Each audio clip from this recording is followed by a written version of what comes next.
Hello, good morning. Welcome to the day two of the session for the graduate training. So we're going to be handling placement, induction, training, and development in this session. Please, if you can hear me, go ahead and type "I can hear you," so I can notice that while I continue with the session. I hope you had a great time yesterday. Please, I want to say "I can hear you." Please can hear me. I can hear you. Just I can hear you. That's great. That's great. Okay, so now yesterday we considered recruitment and selection with regards to how new employees are brought on board in the organization. And today we're going to take it further into the placement and induction as well as the onboarding process, which will cover training and development. So the questions for yesterday that you still have or you may want to ask in today's session, please, we'll have to reserve them. We'll create ample time to handle that towards the end of this session so that there will be no distraction and I'll be able to deliver the content as well today, the training materials for today. Then I also want to work on the subsequent trainings that will be coming. So after this one, I think we'll be having other administrative trainings which will include both customer service officer administrations and the rest of that. But that's that. But let's focus on what we want to do today. So now, with regards to placement and induction, now what exactly is placement and how does it concern? So when you go as a credit trainee, one of the major things you are going to notice as a HR officer, you're going to have to do with placement. And placement is about posting candidates or posting the the new hire to a designated job, a designated job role or a designated job function. That's like a specific job role.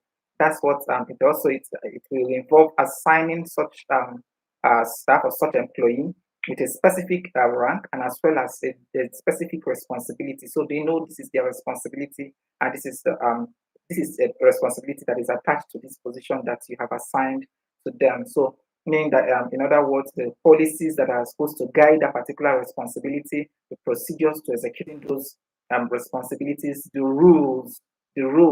guidelines, the regulations are made very clear by the organization. For instance, if you're designated as a customer service person, you're going to be having the rules of engagement of their customers. Possibly when you have a customer, let's say a working customer, how you greet the customer, how you interact with the customer, the rules to ending the customer conversation or the customer engagement or interaction, ensuring that the customer lives there happily and also that they make the purchases that they have come there to do. That's one of the basic things that you're going to be having. So for every organization you are posted to, you'll find that you're going to be getting how the policies of that organization, their procedure to work, as well as the rules regulation that guides the organization. Okay, so now so the basic significance of placement in for new hires that it improves the employees' morals and also definitely will reduce the employee turnover. So if the employee morale is high, definitely you will reduce turnover and it will reduce absenteeism because they are satisfied with their work. Why most employees tend to become absent from work is when they feel frustrated with their work or when they don't value their work or they don't feel valued. So they begin to develop excuses. They lose interest from the job function and they develop excuses and they begin to walk away. Then also it avoids a misfit because that's the key thing because it avoids misfit, meaning you are matching each of the employees with the job function. Remember, I said the training is definitely going to test skills, test abilities, test through the graduate training process, going to test the skills and the competencies that you have. And at the end of the day, that will determine, okay, this person can do so well in this place, or this person can do so well in this place. And at the end of the day, you can be able to fit there. You are fitted there, they're tested there, and at the end of the day, you are positioned in that particular place where you have your best performance because that is where you can be guaranteed of a speedy growth take for instance somebody who can do so well in sales and finds themselves in administration. At the end of the day, you're not doing so well in administration. You can do so well in sales, or you can do so well in administration, but you can't do so well in sales, and you're moved to sales, so you didn't do so well. But when you are where you do so well within your the place where you have your within within the space of your skill set, where you can optimize your skill, be the very best of you, then I think that goes goes best for every single person. Because even when before you choose a field or where you studied, you decided to say, okay, I'm going to use I'm going to study this particular course because you are doing so well there. You understand it. You're very bright in that particular area. That's exactly the same way it is with placing people. So you don't just place people in the places where they won't function very well, because they will definitely be a misfit. Now, it also help with regards to, so means like it's like a predetermined objective.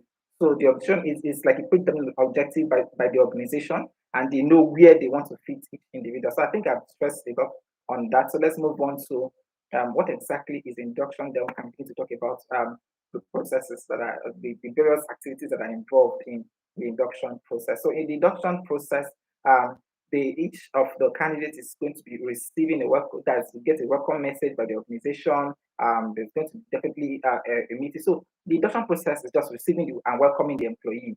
So this new employee, they are well received. There's a grand reception for them where they, as long as that's on the first day of their joining, or on their first joining of the organization, which gives them the basic information that they require. So that day of induction, you're giving all the information that you require about the organization, and at the end of that, and at the same time, you are giving a great welcome by the organization as well. So now, the objectives of of induction is to help new employees, or these new employees, to overcome their shyness. For instance, because it creates bonding, it creates the opportunity for people to bond. So as you can bond with your fellow, you can bond with every other person within the who has or who is a part of fresh graduate program, or who is newly employed.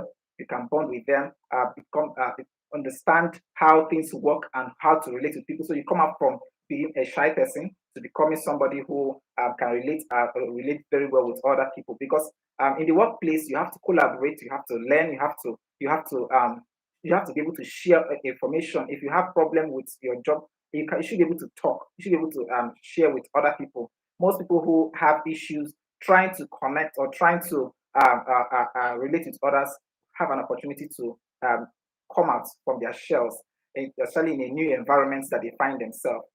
Then we'll go ahead to talk about that new comers. Of course, they have necessary information that are shared to them, more like the location of where things are placed within the office space. When you need certain things, this is where to go. This is who to talk to. When you need this information, this is who to speak to, or this is what to do to get and basic information that you need. Then also it helps to build the confidence of the employee within the organization. So these are the things that you're going to be getting in the places of where you're going to be posted. Then we also have reducing the labor turnover, of course, and absenteeism. This is what it does for you. Then it reduces confusion, because if you don't know what to do, who to talk to, you definitely will just do whatever you feel like. But it reduces that confusion, and also build synergy and healthy relationship amongst every of these new employees that are hired.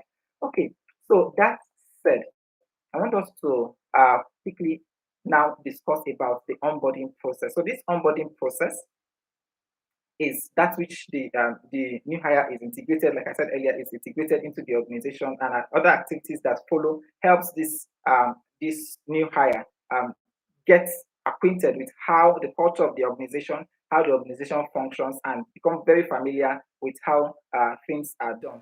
So now we have some organizations have pre-boardings, while some just have the onboarding process, training, and also the transition into the role. Where for some organizations they have pre-boarding, they have onboarding and welcoming of the employees, and they have training sessions, and as well as the transition of into that particular role that they are going to be deployed to. So now, let's discuss the pre-boarding. So in this pre-boarding process, where the offer letters are given to you and you have a job description that is communicated to you. So as a HR person, this was that if you function within the HR, or this is where this particular one concerns HR. So then these details are shared. The job description is made clear. That's a very detailed. You get possibly within your offer letter. It comes with it. Your job description is clearly spelled out. The a call is being made or communicated to you. That's a call might be put across to you. That it depends on the organization. Then you get full information about the job profile. Salary negotiations are done. Then you also possible follow ups will be done. Then after that, you can get the place of that's to negotiate or to have other meetings with the HR, like to accept the offer. Maybe you can come to the office to sign documents or to do some paperwork. So that's more like prepare the paperwork for you to resume, where you sign the forms and the policies of the organization. That's your own copy of it. Then you sign your agreement contract, your agreement or the contract that's given to you as well.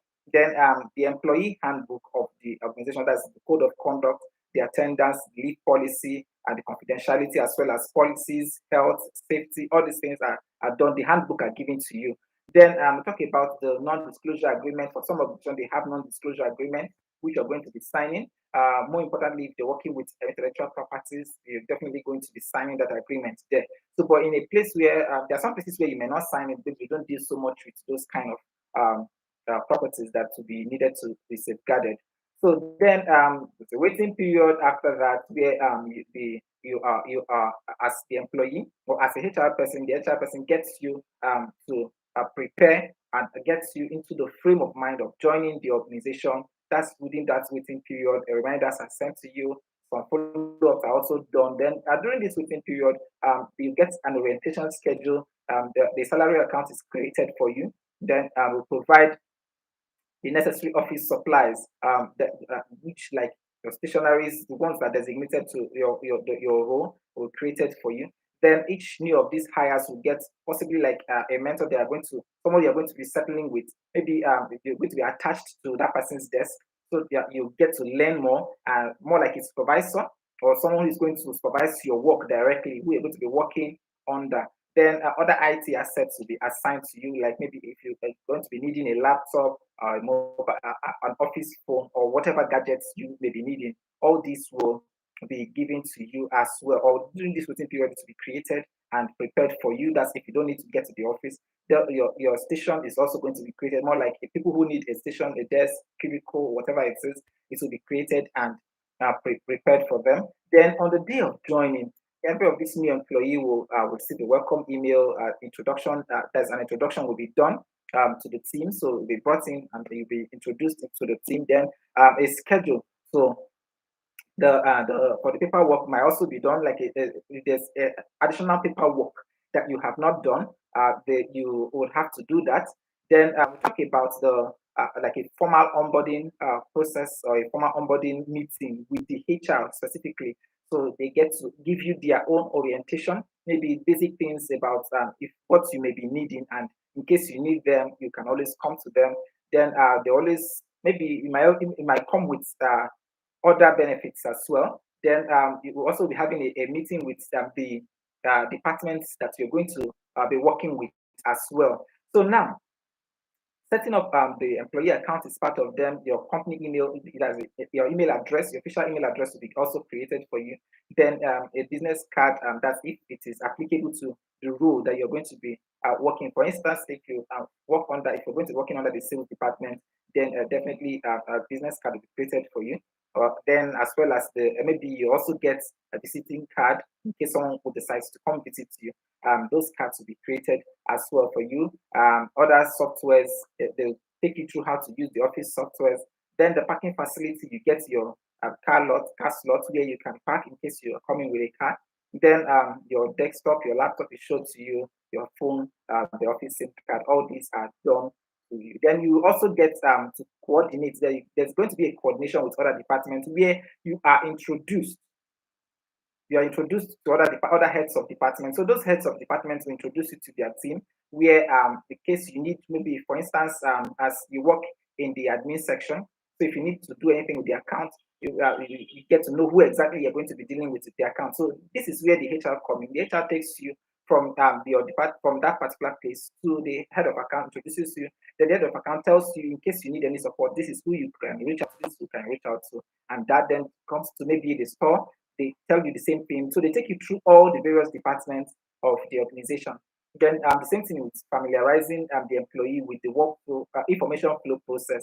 That if you're going to request something, you're going to request directly. Maybe if it is through your supervisor first, you have to get to your supervisor, let them know. Then you copy who you are going to be copying in your service of emails.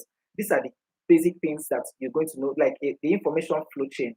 It should not be broken. Who are to be copied, or who are to give approvals before. So, for instance, you're going to make a request for a particular material for a particular thing in the office. So you're going to maybe your supervisor is supposed to approve of it, your manager is supposed to approve of it, then there is the line manager also approve of it, then you can pass it on. It might be to the HR that you're not going to send your request to, or it might be directly to the store that you must send your request to, as long as those two people have been copied in your email and they give their approvals. Then at the end of the day, the employee was also helped to get familiar with the organizational structure.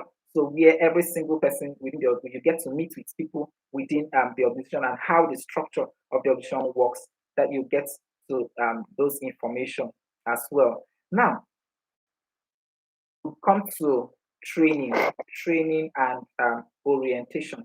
As a HR person, so I think we're going to once we're done with this onboarding process, we're going to now discuss training in details. So here I'm going to do that briefly, and then wait until we get to the training and development, and we can do that more detailedly. So now, in this stage, employees are helped to understand their work expectation and the deliverables of their roles. So if you're going to be in the HR department, then you're going to understand this and you're going to be doing it for other employees. But if you're not going to be within the HR department, then you are going to be made to understand the work expectation. That is what you are expected to do, what you're expected to deliver.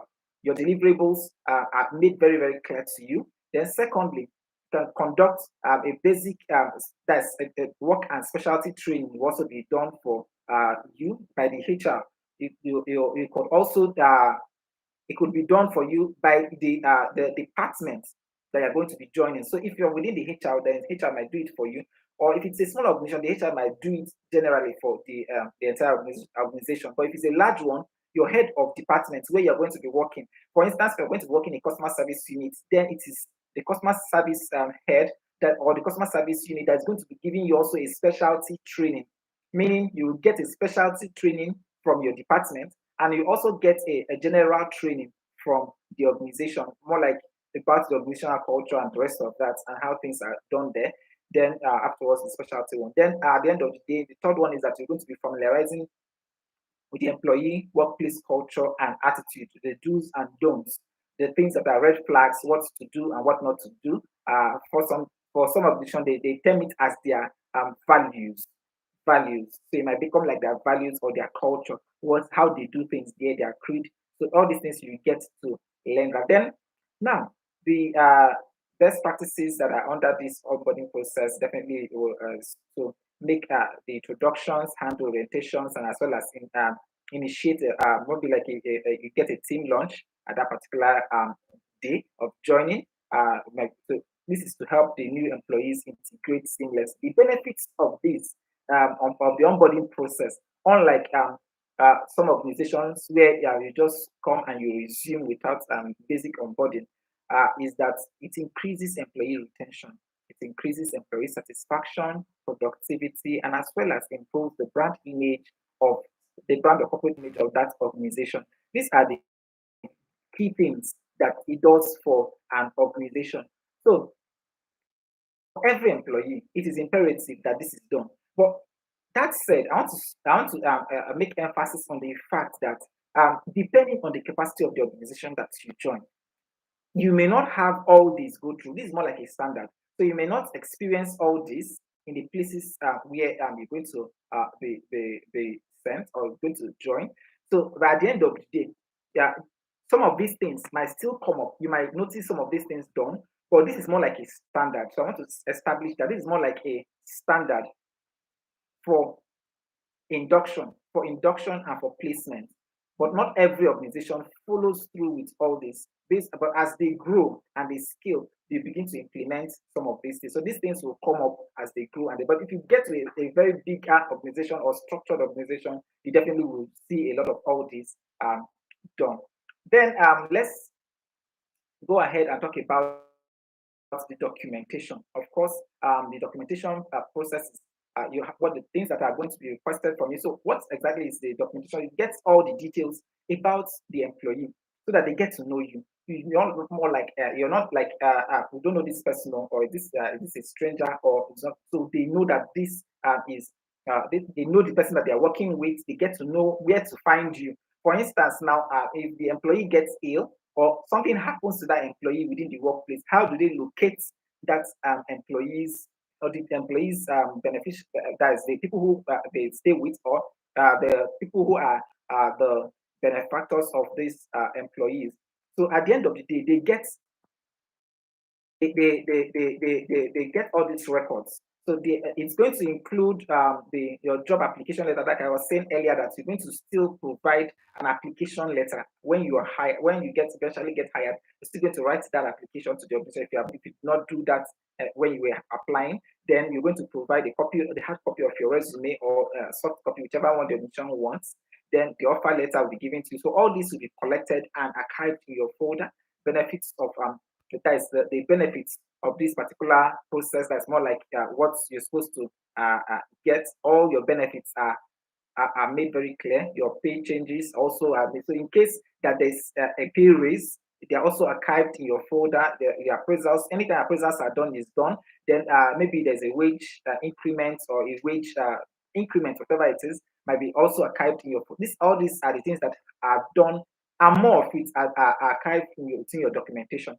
So now, but when you are resuming as on this on the role, maybe as this graduate trainee, when you're resuming, the basic things that are going to be requested at this particular critical stage will include that job application letter, your CV and cover letter, your academic certificates, and you're going to be providing the originals as well. So while you provide the photocopy, you're going to be providing the originals of your academic certificate so it can be cited, and then your photocopies will be signed on. Then you're going to provide the training certificate as well as the professional certificate, the biodata certificates, like your birth certificate. That's that. Then you're going to also be providing your maybe there's any part if you had any internship of this for those ones who may need like a year experience or maybe you have worked in previous places before, they might require those information from you. Now, for even more experienced role, you're going to be providing like a reference for the places where you've worked, maybe like the contact of your HR or your supervisor. So that's why it's important that you maintain a good relationship with your supervisor, with your HR when you're leaving. Even when if you decide to leave an organization, do not leave on a sad note, and so maintain that relationship. Do not just get the relationship broken, because there might be times where a verification will be needed. So they will need to reach out to your supervisor, or they might need to reach out to your to the HR. And if you don't have a good relationship with them, then there's an issue. You might not be able to provide that information, or you might be willing to now forfeit such opportunities.